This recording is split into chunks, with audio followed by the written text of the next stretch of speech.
جو برے کام کرے گا اس کو بدلہ بھی ویسا ہی ملے گا، اور جو نیک کام کرے گا مرد ہو یا عورت جبکہ وہ صاحب ایمان بھی ہو تو ایسے لوگ بہشت میں داخل ہوں گے، وہاں ان کو بے حساب رزق ملے گا۔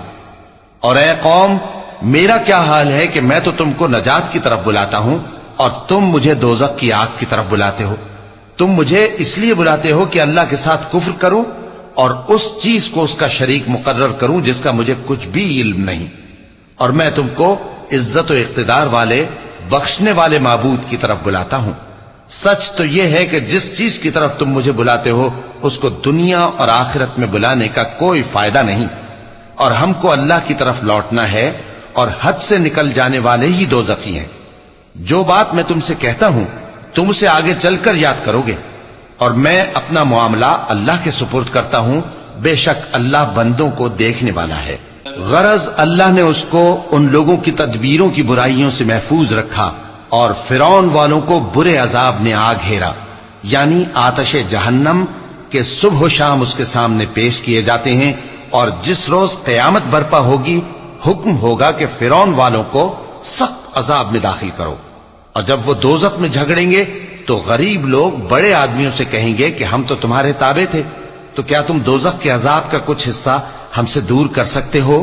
بڑے آدمی کہیں گے کہ تم بھی اور ہم بھی سب دوزخ میں ہیں۔ اللہ بندوں میں فیصلہ کر چکا ہے، اور جو لوگ آگ میں جل رہے ہوں گے وہ دوزخ کے داروغوں سے کہیں گے کہ اپنے پروردگار سے پکار کر کہو کہ وہ ایک روز تو ہم سے تھوڑا سا عذاب ہلکا کر دے۔ وہ کہیں گے کہ کیا تمہارے پاس تمہارے پیغمبر نشانیاں لے کر نہیں آئے تھے؟ دوزخی کہیں گے کیوں نہیں؟